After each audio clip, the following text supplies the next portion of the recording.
हिन वक्त तुफ़ैल जी हालत कीअं आहे ऐं डॉक्टरनि जो छा चवणु आहे। ॿियो इहो ॿुधायो त सोशल मीडिया ते मुख़्तलिफ़ जेको आहे ख़बरूं गर्दिश करे रहियूं आहिनि। माण्हू फेक ख़बरूं हलाए मुख़्तलिफ़ माण्हुनि खे परिस्तारनि खे सिंधवासियुनि खे परेशान था कनि। तव्हां असांजे ॾिसंदड़नि खे ॿुधायो त इन ख़बरुनि में केतिरी सदाकत आहे। साईं हाणे असां अहिड़नि माण्हुनि खे चवंदा त अलाह इन्हनि खे हिदायत ॾे। बाक़ी वालसा भी तबीयत ज़ेर इलाज आहिनि। असां कम से कम तव्हां दुआ नथा कयोसि त हथ जोड़े तव्हां सां अर्ज़ थो कयां, इमाम हुसैन जो वास्तो अथव, इन तरीक़े जूं तव्हां ख़बरूं न हलायो। तव्हांखे का बि हूंदी अपडेट उन पेज ॾांहुं तव्हांखे मिलंदी। मुसलसल तव्हां अहिड़े तरीक़े जूं तव्हां ख़बरूं फैलाए करे असांखे असांजे ॿारनि खे तव्हां परेशान था कयो। मुसलसल असांखे फ़ोनियूं थियूं अचनि। इहो ग़लति अमल न कयो। हथ जोड़े तव्हां सां अर्ज़ अथव। बाक़ी उहो ज़ेरे इलाज आहे, दुआ जा तलबगार आहियूं। जेतिरी थी सघे उन लाइ तव्हां दुआ कयो।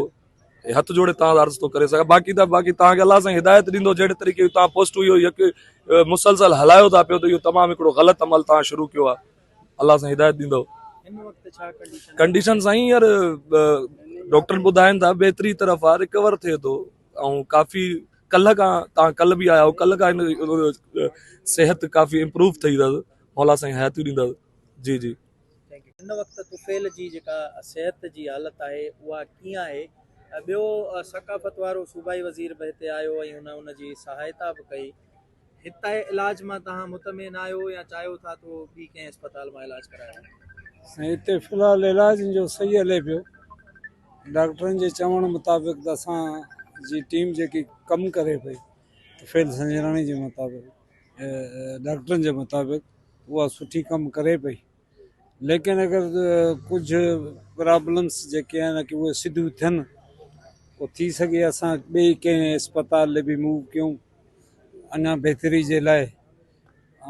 ॿियो दोस्तनि यारनि खे जेके बि हिते आयल आहिनि, सोराब सुमरो साहब आहे, वही धकड़ो साहब आहे, हे भाइट अथसि, हे मुंहिंजा पुट सभु हिते मौजूदु आहियूं। सभु दुआ आहियूं तमामु सभिनी दोस्तनि खे जेके हिन जा परस्तार आहिनि ऐं जेको हिननि जा कुलीग आहिनि, चाहे उहे सहाफ़ी बिरादरी में आहिनि या उन सां गॾु फ़नकारी बिरादरी में आहिनि, उहे मुकमल ताउन कनि पिया असां सां 24 कलाक हिते मौजूदु रहनि था, असां सां गॾु रहनि था। असांजे हर ॾुख सुख में असां सां गॾु आहिनि। सहाफ़ी जीअं बिरादरी जा माण्हू बि अचनि था, अंदरों बि मालूमात वठनि था। बसि दुआगू आहियूं त तॾहिं जेके बि हिन जा दोस्त परस्तार हिन जा फैन आहिनि, उन्हनि खे इहा अपील आहे त दुआ कई वञे उनजी। साईं हाणे असां अहिड़नि माण्हुनि खे चवंदा त अलाह इन्हनि खे हिदायत ॾे। बाक़ी वालसा भी तबीयत ज़ेर इलाज आहिनि। असां कम से कम तव्हां दुआ नथा कयोसि त हथ जोड़े तव्हां सां अर्ज़ थो कयां, इमाम हुसैन जो वास्तो अथव, इन तरीक़े जूं तव्हां ख़बरूं न हलायो। तव्हांखे का बि हूंदी अपडेट उन पेज ॾांहुं तव्हांखे मिलंदी। मुसलसल तव्हां अहिड़े तरीक़े जूं तव्हां ख़बरूं फैलाए करे असांखे असांजे ॿारनि खे तव्हां परेशान था कयो। मुसलसल असांखे फ़ोनियूं थियूं अचनि। इहो ग़लति अमल न कयो। हथ जोड़े तव्हां सां अर्ज़ अथव। बाक़ी उहो ज़ेरे इलाज आहे, दुआ जा तलबगार आहियूं। जेतिरी थी सघे उन लाइ तव्हां दुआ कयो। हथ जोड़े तव्हां अर्ज़ थो करे सघां। बाक़ी तव्हांखे अलाह सां हिदायत ॾींदो। जहिड़े तरीक़े तव्हां पोस्टूं इहो मुसलसल हलायो था पियो, त इहो तमामु हिकिड़ो ग़लति अमल तव्हां शुरू कयो आहे। अलाह सां हिदायत ॾींदो। कंडीशन साईं यार डॉक्टर ॿुधाइनि था बेहतरी तरफ़ आहे, रिकवर थिए थो। ऐं काफ़ी कल्ह खां तव्हां कल्ह बि आया हो, कल्ह खां सेहत काफ़ी इम्प्रूव थी अथसि। मौला साईं हयाती ॾींदसि। कल्ह जेके ख़बर तव्हां दोस्तनि खे शेयर कई, सिंध वासियुनि खे शेयर कई त कल्ह तमामु ख़राबु हुई। हाणे बहितर आहे। कल्ह हिकिड़े वाल जी हिन स्टूडेंट विधि विया, ऑपरेशन कई हुई। अॼु ॿीअ हाणे हली थी ऑपरेशन ॿिए वाल जी। पोइ इंशाल्लाह थोरो ॻाल्हायसि, खीशी में थो या महसूसु कराए थो, मूंखे कंहिं सॾे थो, बहितरी जी तरफ़ आहे। बाक़ी अञा ॾिसूं ॿियो हाल जी ऑपरेशन थिए पोइ छा थो थिए, रिज़ल्ट सिंधवासियुनि खे ॿुधाईंदासीं, तव्हांखे ॿुधाईंदासीं। मुख़्तलिफ़ जाली ख़बरूं हली इहो बसि फेसबुक ते जेको दोस्तनि उन्हनि खे छा चइजे, पंहिंजे व्यूज़ वधाइण लाइ। हालांकि व्यूज़ में हिननि खे मिले बि कुझु नथो।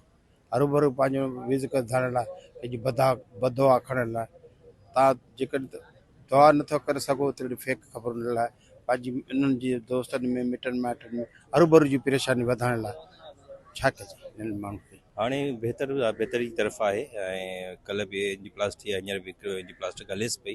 दुआ कयो इनशाला बहितर जी तरफ़ आहे, बहितर थी वेंदो इनशाला ताला। कूड़ियूं ख़बरूं न हलाइण खपनि ऐं तस्दीक कनि पहिरीं, ऐं इन जे पंहिंजो ऑफिशियली चैनल पंहिंजो अथसि वेब, उन ते पंहिंजो क्लियर कनि। अहिड़ी का बि ॻाल्हि कान्हे, का बि सदाकत कान्हे कने कूड़ी ख़बर। थोरा ॿियो ॿुधायो त तुफ़ेल खे कहिड़ी जेको आहे सो बीमारी लाॻ हुई ऐं हिन वक़्तु उनजी मौजूदा कंडीशन कीअं आहे, डॉक्टरनि जो छा चवणु आहे? साईं बीमारी त पाण एॾो हसमुख हुयो, असां सां खिल ॿोग कंदो हो ऐं कॾहिं महसूसु न थियणु ॾिने त असांखे का बीमारी बि आहे। त हाणे पुटु ॿुधायो त उनखे शुगर हुई, पर हाणे स्टेबल थिए थो आहिस्ते आहिस्ते। ऐं अॼु सुबुह जॾहिं असां ॾिसी आयासीं त बिल्कुलु होश में हुयो, अखियूं खोले करे ऐं हथ जो निशान बि ॾिने त मां ओके आहियां बिल्कुलु। ऐं पुट खे चवे पियो मतिलबु भरिसां बीठो हुअसि त हीउ लाहियो छो हयो, त मूंखे माण्हू कूड़ियूं ख़बरूं हलाइनि था, अहिड़ी का बि ॻाल्हि न आहे। ऐं हाणे हू बहितरीअ तरफ़ वञे पियो। अॼु कल्ह हिकिड़ो स्टंट हयोसि, अॼु ॿियो हणनि पिया, एंजियोप्लास्टी थिए पई। ऐं अंदरि इन करे नथा छॾनि कंहिंखे, छो जो इंतिहाई निगहदाश्त वारे वार्ड में आहे, CCU में। सो असां पुरुमीद आहियूं त इन अस्पताल में सुठो इलाज बि थिए थो। पर असां साईं ज़ुल्फ़कार शाह जेको कल्चर जो मिनिस्टर आहे असांजो, उहो बि आयो थोरी देरि पहिरियां, उनजे अॻियां बि इहो मुतालबो रखियोसीं त हिते त इलाजु थिए थो। पर असां इहो चाहींदासीं त सिंध हुकूमत जे तरफ़ां तुफ़ैल संजराणी जो मुकमल तौर ते इलाजु जेको आहे उहो ॿाहिरि मुल्क मां थिए।